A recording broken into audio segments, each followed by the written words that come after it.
1 Samuel chapter 14. One day, Jonathan, son of Saul, said to his young armor-bearer, "Come, let's go over to the Philistine outpost on the other side." But he did not tell his father. Saul was staying on the outskirts of Gibeah, under a pomegranate tree in Migron.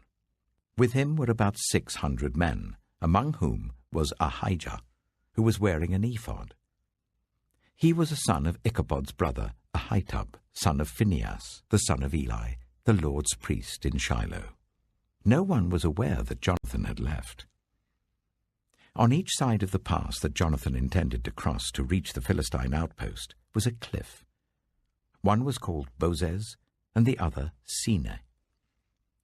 One cliff stood to the north towards Michmash, the other to the south towards Geba. Jonathan said to his young armor-bearer, "Come, let's go over to the outpost of those uncircumcised men. Perhaps the Lord will act on our behalf. Nothing can hinder the Lord from saving, whether by many or by few." "Do all that you have in mind," his armor-bearer said. "Go ahead. I am with you, heart and soul." Jonathan said, "Come on then. We will cross over towards them and let them see us. If they say to us, 'Wait there until we come to you,' we will stay where we are and not go up to them. But if they say, 'Come up to us,' we will climb up, because that will be our sign that the Lord has given them into our hands." So both of them showed themselves to the Philistine outpost. "Look," said the Philistines, "the Hebrews are crawling out of the holes they were hiding in." The men of the outpost shouted to Jonathan and his armor-bearer, "Come up to us and we'll teach you a lesson." So Jonathan said to his armor-bearer, "Climb up after me. The Lord has given them into the hand of Israel."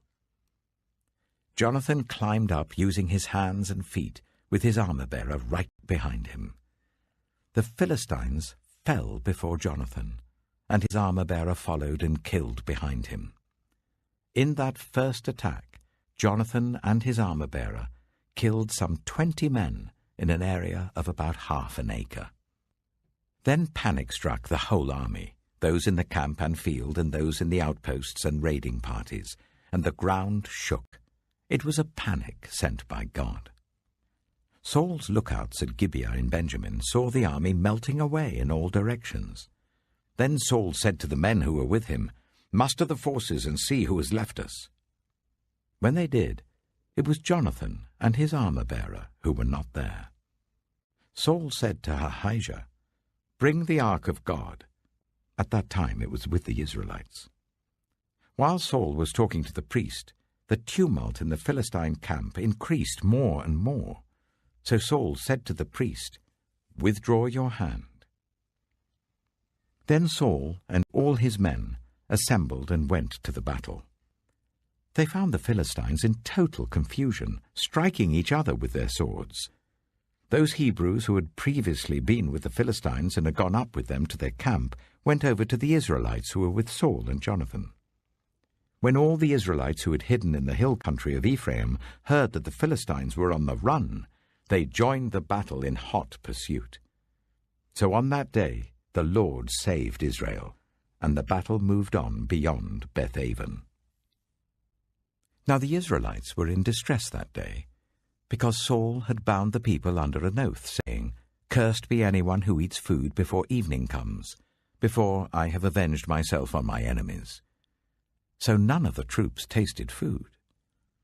The entire army entered the woods, and there was honey on the ground. When they went into the woods, they saw the honey oozing out. Yet no one put his hand to his mouth because they feared the oath. But Jonathan had not heard that his father had bound the people with the oath, so he reached out the end of the staff that was in his hand and dipped it into the honeycomb. He raised his hand to his mouth, and his eyes brightened. Then one of the soldiers told him, "Your father bound the army under a strict oath, saying, 'Cursed be anyone who eats food today.' That is why the men are faint." Jonathan said, "My father has made trouble for the country. See how my eyes brightened when I tasted a little of this honey."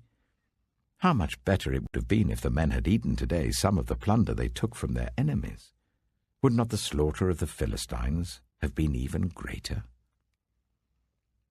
That day, after the Israelites had struck down the Philistines from Michmash to Ajalon, they were exhausted. They pounced on the plunder, and, taking sheep, cattle, and calves, they butchered them on the ground and ate them, together with the blood. Then someone said to Saul, "Look, the men are sinning against the Lord by eating meat that has blood in it." "You have broken faith," he said. "Roll a large stone over here at once." Then he said, "Go out among the men and tell them, 'Each of you bring me your cattle and sheep, and slaughter them here and eat them. Do not sin against the Lord by eating meat with blood still in it.'" So everyone brought his ox that night and slaughtered it there. Then Saul built an altar to the Lord. It was the first time he had done this. Saul said, "Let us go down and pursue the Philistines by night and plunder them till dawn, and let us not leave one of them alive." "Do whatever seems best to you," they replied. But the priest said, "Let us inquire of God here." So Saul asked God, "Shall I go down and pursue the Philistines? Will you give them into Israel's hand?"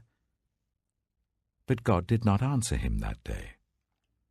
Saul therefore said, "Come here, all you who are leaders of the army, and let us find out what sin has been committed today. As surely as the Lord who rescues Israel lives, even if the guilt lies with my son Jonathan, he must die." But not one of them said a word. Saul then said to all the Israelites, "You stand over there. I and Jonathan my son will stand over here." "Do what seems best to you," they replied. Then Saul prayed to the Lord, the God of Israel, "Why have you not answered your servant today? If the fault is in me or my son Jonathan, respond with Urim. But if the men of Israel are at fault, respond with Thummim." Jonathan and Saul were taken by lot, and the men were cleared. Saul said, "Cast the lot between me and Jonathan my son." And Jonathan was taken. Then Saul said to Jonathan, "Tell me what you have done." So Jonathan told him, "I tasted a little honey with the end of my staff, and now I must die?" Saul said, "May God deal with me, be it ever so severely, if you do not die, Jonathan." But the men said to Saul, "Should Jonathan die? He who has brought about this great deliverance in Israel? Never. As surely as the Lord lives, not a hair of his head shall fall to the ground, for he did this today with God's help." So the men rescued Jonathan, and he was not put to death. Then Saul stopped pursuing the Philistines, and they withdrew to their own land. After Saul had assumed rule over Israel, he fought against their enemies on every side: Moab, the Ammonites, Edom, the kings of Zobah, and the Philistines. Wherever he turned, he inflicted punishment on them. He fought valiantly and defeated the Amalekites, delivering Israel from the hands of those who had plundered them. Saul's sons were Jonathan, Ishvi, and Malchishua. The name of his elder daughter was Merab, and that of the younger was Michal. His wife's name was Ahinoam, daughter of Ahimaaz. The name of the commander of Saul's army was Abner, son of Ner, and Ner was Saul's uncle. Saul's father, Kish, and Abner's father, Ner, were sons of Abiel. All the days of Saul there was bitter war with the Philistines, and whenever Saul saw a mighty or brave man, he took him into his service. 1 Samuel chapter 15. Samuel said to Saul, "I am the one the Lord sent to anoint you king over his people Israel. So listen now to the message from the Lord. This is what the Lord Almighty says. I will punish the Amalekites for what they did to Israel when they waylaid them as they came up from Egypt. Now go, attack the Amalekites, and totally destroy all that belongs to them. Do not spare them. Put to death men and women, children and infants, cattle and sheep, camels and donkeys." So Saul summoned the men and mustered them at Telaim, 200,000 foot soldiers and 10,000 from Judah. Saul went to the city of Amalek and set an ambush in the ravine. Then he said to the Kenites, "Go away, leave the Amalekites, so that I do not destroy you along with them. For you showed kindness to all the Israelites when they came up out of Egypt." So the Kenites moved away from the Amalekites. Then Saul attacked the Amalekites all the way from Havilah to Shur, near the eastern border of Egypt. He took Agag, king of the Amalekites, alive, and all his people he totally destroyed with the sword. But Saul and the army spared Agag, and the best of the sheep and cattle, the fat calves and lambs, everything that was good. These they were unwilling to destroy completely, but everything that was despised and weak they totally destroyed. Then the word of the Lord came to Samuel. "I regret that I have made Saul king, because he has turned away from me and has not carried out my instructions." Samuel was angry, and he cried out to the Lord all that night. Early in the morning, Samuel got up and went to meet Saul, but he was told, "Saul has gone to Carmel. There he has set up a monument in his own honor, and has turned and gone on down to Gilgal." When Samuel reached him, Saul said, "The Lord bless you. I have carried out the Lord's instructions." But Samuel said, "What then is this bleating of sheep in my ears? What is this lowing of cattle that I hear?" Saul answered, "The soldiers brought them from the Amalekites. They spared the best of the sheep and cattle to sacrifice to the Lord your God, but we totally destroyed the rest." "Enough," Samuel said to Saul. "Let me tell you what the Lord said to me last night." "Tell me," Saul replied. Samuel said, "Although you were once small in your own eyes, did you not become the head of the tribes of Israel? The Lord anointed you king over Israel, and he sent you on a mission, saying, 'Go and completely destroy those wicked people, the Amalekites. Wage war against them until you have wiped them out.' Why did you not obey the Lord? Why did you pounce on the plunder and do evil in the eyes of the Lord?" "But I did obey the Lord," Saul said. "I went on the mission the Lord assigned me. I completely destroyed the Amalekites and brought back Agag, their king. The soldiers took sheep and cattle from the plunder, the best of what was devoted to God, in order to sacrifice them to the Lord your God at Gilgal." But Samuel replied, "Does the Lord delight in burnt offerings and sacrifices as much as in obeying the Lord? To obey is better than sacrifice, and to heed is better than the fat of rams. For rebellion is like the sin of divination, and arrogance like the evil of idolatry. Because you have rejected the word of the Lord, he has rejected you as king." Then Saul said to Samuel, "I have sinned. I violated the Lord's command and your instructions. I was afraid of the men, and so I gave in to them. Now I beg you, forgive my sin and come back with me, so that I may worship the Lord." But Samuel said to him, "I will not go back with you. You have rejected the word of the Lord, and the Lord has rejected you as king over Israel." As Samuel turned to leave, Saul caught hold of the hem of his robe, and it tore. Samuel said to him, "The Lord has torn the kingdom of Israel from you today, and has given it to one of your neighbors, to one better than you. He who is the glory of Israel does not lie or change his mind, for he is not a human being that he should change his mind. Saul replied, I have sinned, but please honor me before the elders of my people and before Israel. Come back with me so that I may worship the Lord your God. So Samuel went back with Saul, and Saul worshipped the Lord. Then Samuel said, Bring me Agag, king of the Amalekites. Agag came to him in chains, and he thought, Surely the bitterness of death is past. But Samuel said, As your sword has made women childless, so will your mother be childless among women. And Samuel put Agag to death before the Lord at Gilgal. Then Samuel left for Ramah, but Saul went up to his home in Gibeah of Saul. Until the day Samuel died, he did not go to see Saul again, though Samuel mourned for him. And the Lord regretted that he had made Saul king over Israel. Psalm 99. The Lord reigns, let the nations tremble. He sits enthroned between the cherubim, let the earth shake. Great is the Lord in Zion, he is exalted over all the nations.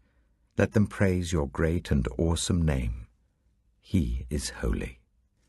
The King is mighty, he loves justice. You have established equity. In Jacob you have done what is just and right. Exalt the Lord our God and worship at his footstool.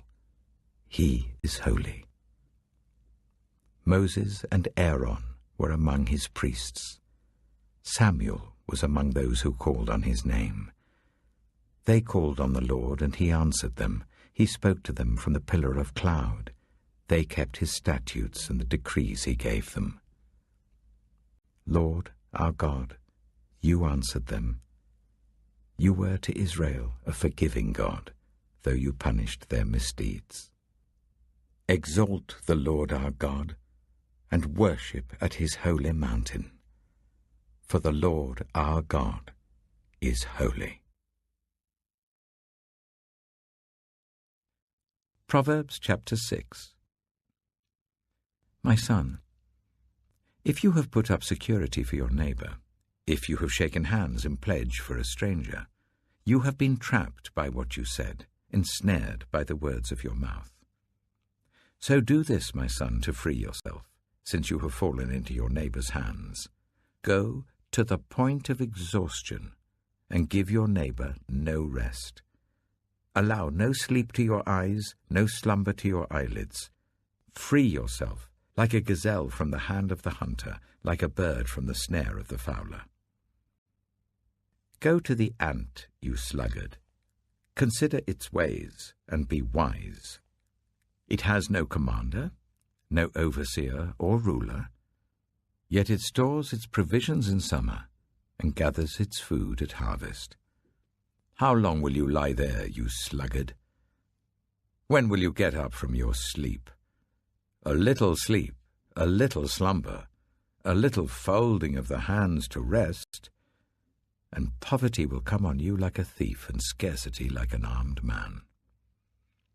A troublemaker and a villain, who goes about with a corrupt mouth, who winks maliciously with his eye, signals with his feet and motions with his fingers, who plots evil with deceit in his heart, he always stirs up conflict.